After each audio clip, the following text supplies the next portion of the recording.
Devlet Mehmet Azadi bilen Batımlı Pırağın ziyaretinde şu olanlar bilen Batımlı Atam'dan turgulliydiler diyen hoşkusunu.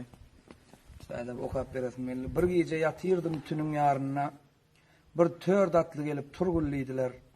Havar birimiz sana pursat jayına şol yerde äärler var, görgulliydiler. Nazarım yetişge şol tört merdana, köňlüm joşa geldi, başım gerdana. Şol wagtda bar idi iki diwana, durma oğlun, anda bargılliydiler. Şol iki diwana tuttu golumdan, alwan gittiler durgan yerimden. Bir işaret bollu onun birinden seyranlı barwan durgulliydiler.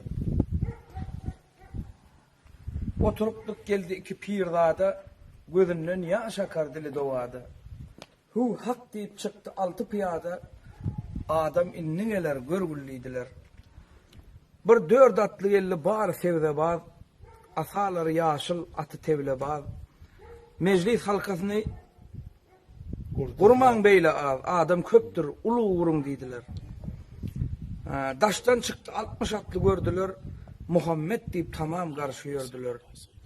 Sağlık salamatlık bir sordular, durman ulucaya yörgülliydiler. Bir atın ardına meni verdiler, seyranına şol caya barıp durdular. Tamam oturdular, meclis kurdular, oğlun bana ara yergilliydiler.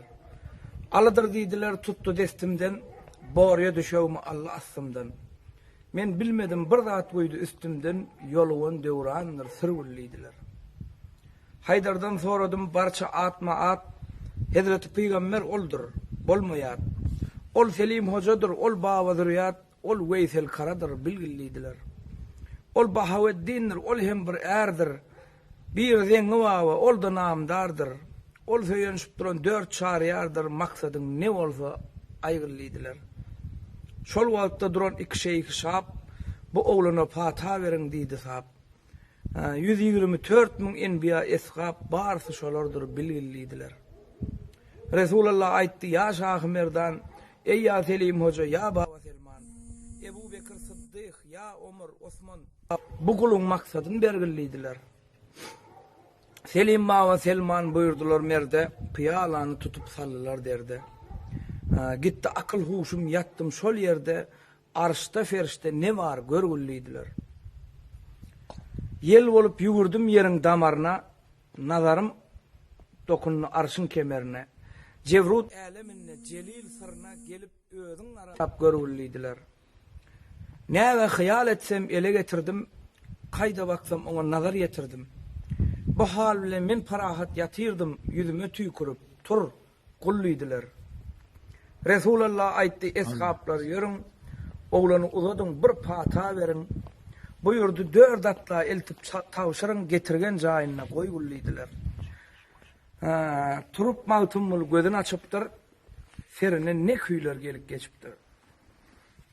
Ner buğradek ak köpükler saçıptır, oğlun Allah yarın bargılliydiler diye şu mağtumul atamılın.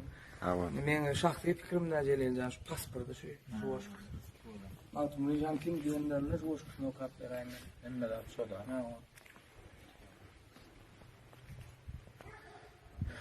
Allah kabul etsin ya. Her ara Ali olgunla bizden mahkum oluşan can.